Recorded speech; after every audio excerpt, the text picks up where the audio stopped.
Ela espalhou mentiras sobre mim, e acabou provando que todas eram verdadeiras, mas sobre ela. O ar-condicionado da agência de marketing digital, ideias conectadas, zumbia suavemente, um som constante que para os desavisados mascarava a tensão latente e as correntes subterrâneas que corriam nos corredores. Minha mesa, estrategicamente posicionada perto da janela panorâmica, oferecia uma vista privilegiada para o burburinho incansável da cidade que nunca dormia. Mas meus olhos raramente se desviavam do monitor, hipnotizados pelas linhas de código, pelos gráficos de desempenho e pelas estratégias de conteúdo. Eu era Helena, líder de projeto sênior, e meu universo era feito de prazos apertados, planilhas complexas, algoritmos em constante mudança e a busca incessante por resultados tangíveis que pudessem ser mensurados e replicados. Amava o que fazia, a adrenalina de transformar uma ideia abstrata, um mero conceito flutuante, em uma campanha de sucesso estrondoso que ressoasse com o público e batesse as metas do cliente.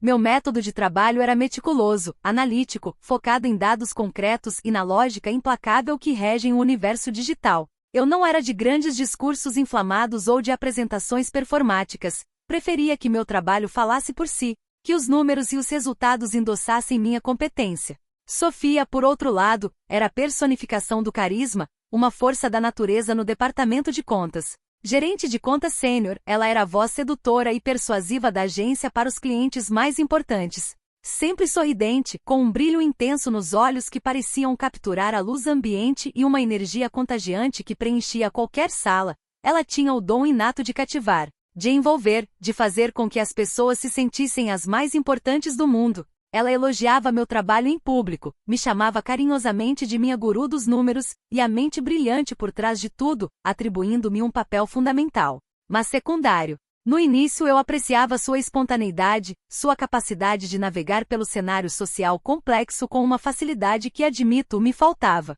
Achava que éramos uma boa dupla, quase um yin e yang profissional. Eu, a estrategista discreta e pensativa, ela, a apresentadora flamboyante e comunicativa. Éramos, ou assim eu ingenuamente pensava, amigas. Compartilhávamos almoços descontraídos na cantina da agência, desabafos confidenciais sobre as excentricidades do chefe, o Sr. Barreto. Um homem pragmático que valorizava resultados acima de tudo, mas que era, admito, facilmente influenciável pela opinião alheia e por aparências. E os estresses do dia a dia. Uma amizade sólida e transparente, eu acreditava. A mudança começou sutilmente, quase imperceptivelmente, como um sussurro ao vento que, com o tempo, se transformaria em tempestade. Pequenas frases soltas, quase inofensivas à primeira vista, que Sofia deixava escapar em conversas com outros colegas ou, de forma mais insidiosa, com o próprio Sr. Barreto. Eu estava concentrada em um relatório crucial para um cliente estrangeiro quando ouvi, vindo da sala de café, a voz inconfundível dela.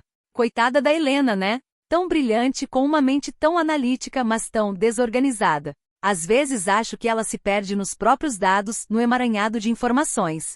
Tive que dar um toque final na apresentação dela ontem à noite, para garantir que tudo fizesse sentido para o cliente e fosse realmente vendável. Meu coração, antes concentrado nos números, apertou no peito. Desorganizada? Eu era a pessoa mais organizada da equipe, com pastas codificadas por cores, um sistema de arquivamento digital impecável e uma agenda que parecia um mapa de guerra de tão detalhada. Mas a frase, dita com um tom de falsa preocupação, com um ar de solidariedade calculado, parecia deslizar suavemente, e as cabeças balançavam em concordância tácita. A semente da dúvida plantada. Começou ali a primeira semente de discórdia, o primeiro tijolo de uma parede invisível. Aos poucos, as mentiras foram se tornando mais elaboradas, mais insidiosas, mais venenosas. Sofia, com sua habilidade inata de tecer narrativas convincentes e de manipular percepções, começou a pintar um retrato meu que eu mal reconhecia. Um eu distorcido e imaculado que parecia existir apenas em sua imaginação e nas mentes influenciadas por ela.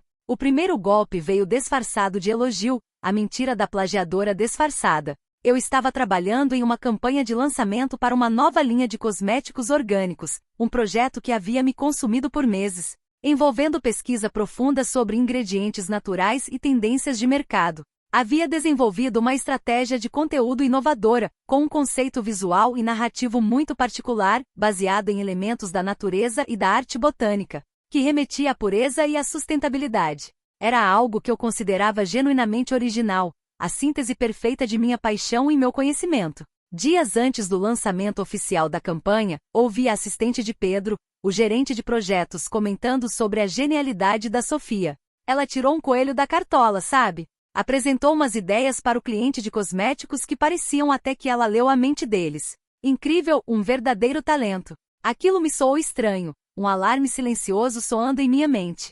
Dias depois, ao ver a prévia da campanha final em um e-mail de teste, percebi que o conceito visual e narrativo que Sofia havia apresentado era uma versão quase idêntica. Um clone descarado do que eu havia rabiscado em meu caderno de ideias durante as primeiras fases de brainstorming. Ideias que eu havia compartilhado com ela em um almoço de confiança, buscando uma opinião informal, um feedback amigo. A minha ideia, reembalada com o brilho performático da Sofia, era agora dela, com seu nome nos créditos. Ela é tão criativa, né? Diziam os colegas nos corredores, sempre com uma sacada diferente, uma ideia revolucionária. Eu tentei argumentar com Pedro, mostrando meus rascunhos originais, minhas anotações manuscritas com datas e detalhes. Ele olhou os papéis com um ar de desinteresse, balançou a cabeça e disse: Helena, ideias fluem. É possível ter pensamentos semelhantes. Sofia é muito boa em capturar o que o cliente quer, em traduzir os anseios. Não se prenda tanto ao primeiro, mas ao melhor executado, ao que realmente vende.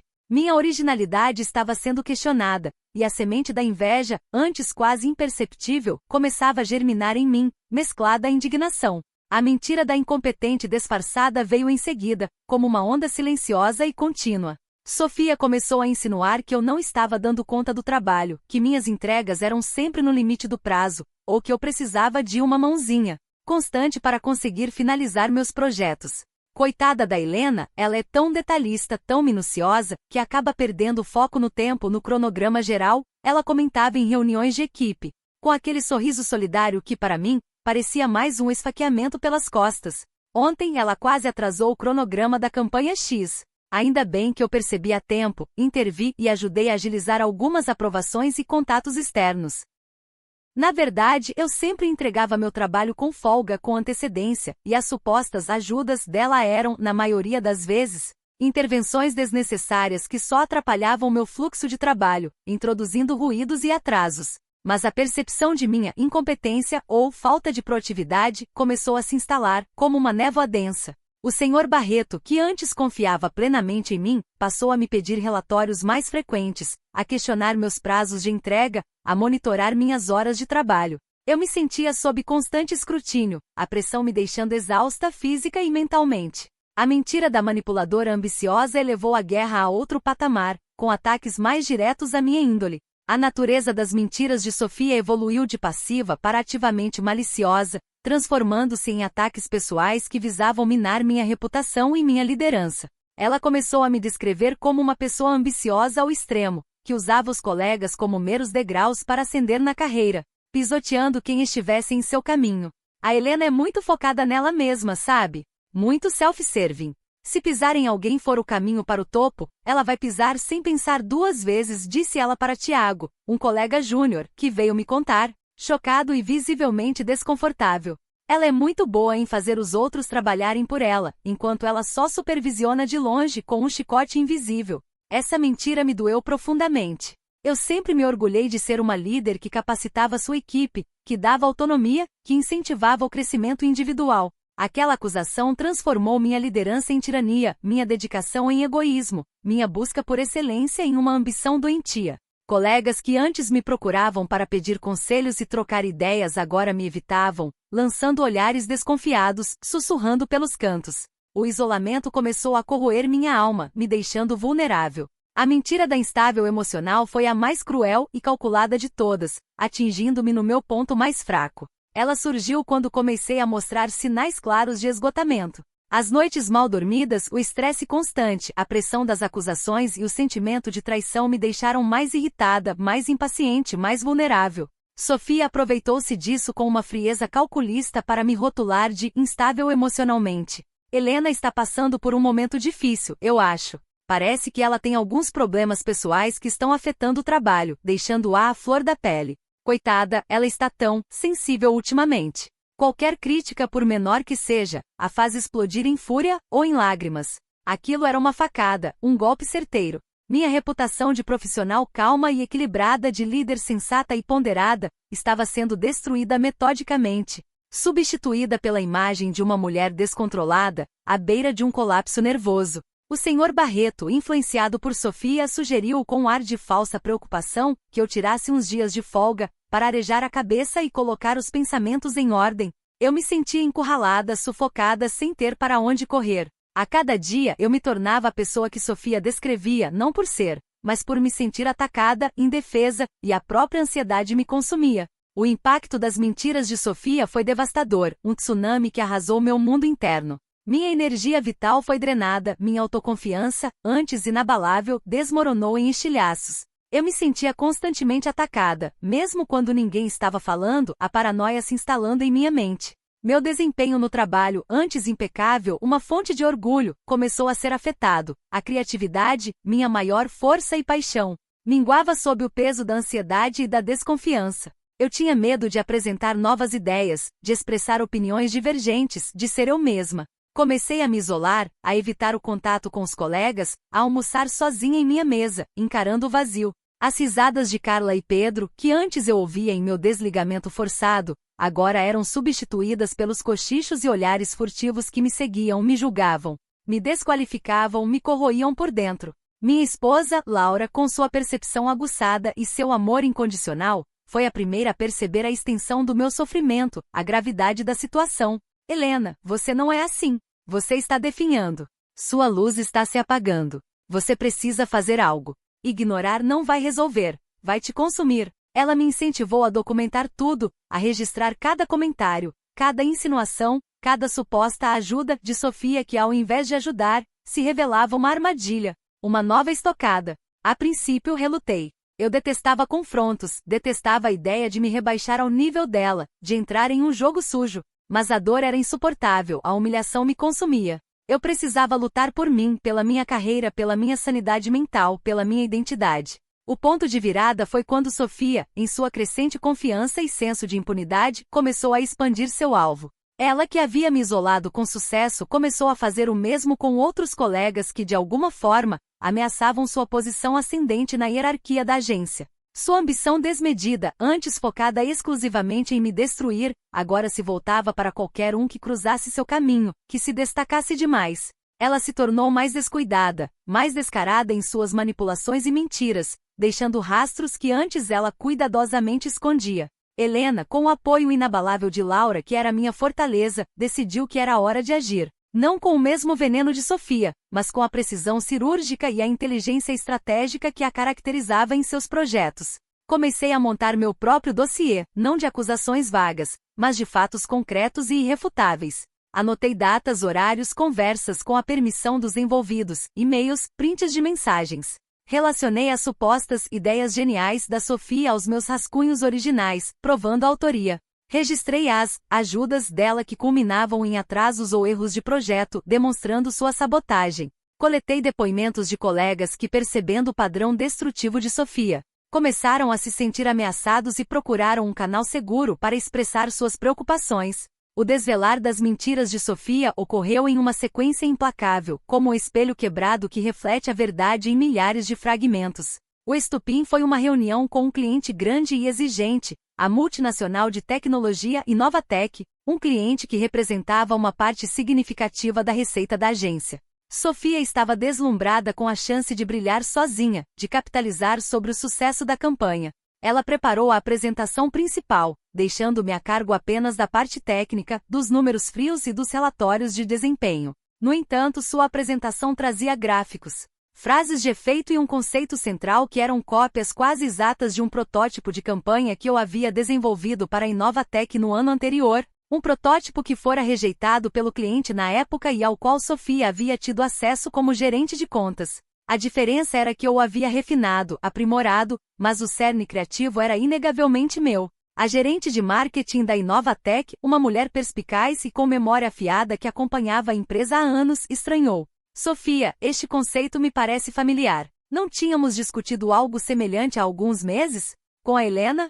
O ar gelou. Sofia tentou disfarçar, gaguejando desculpas esfarrapadas, mas a gerente insistiu, pedindo os materiais originais que eu havia enviado. Em um movimento rápido e planejado, fruto de semanas de preparação, enviei para a sala de reunião, para todos os presentes, a versão original do meu protótipo, com data e hora registrados provando a autoria.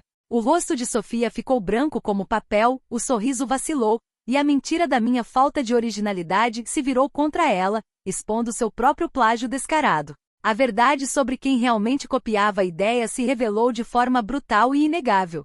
Com a pressão aumentando e o castelo de cartas desabando, a incompetência de Sofia foi revelada de forma irrefutável.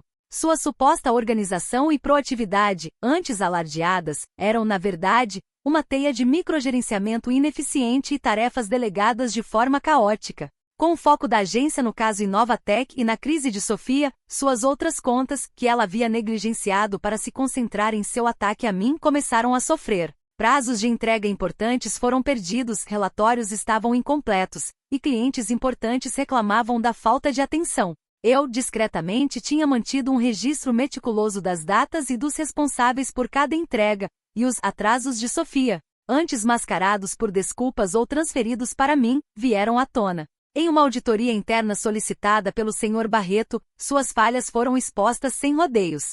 Aquela que me chamava de desorganizada e ineficiente era, na verdade, a própria encarnação do caos e da negligência. A mentira de minha incompetência tornou-se um espelho cruel de sua própria performance lamentável. A manipulação de Sofia foi desmascarada de forma definitiva, selando seu destino.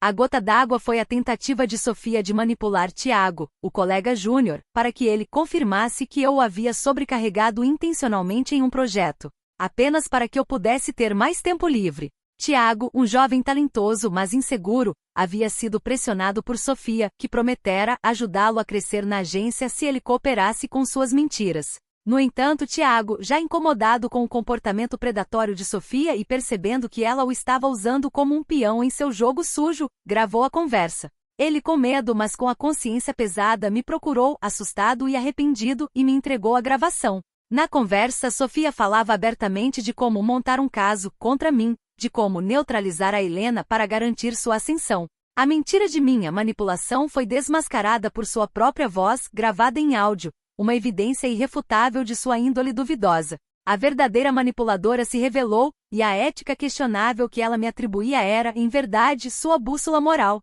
Confrontada com as evidências irrefutáveis, com os documentos, os áudios, os depoimentos de colegas que antes a temiam, Sofia começou a perder o controle, entrando em um colapso espetacular. Em uma reunião de crise final com o Sr. Barreto e o RH, onde todas as provas foram apresentadas de forma fria e metódica, ela explodiu, gritou, chorou, acusou a todos de estarem contra ela, de me ajudarem a armar um complô para derrubá-la.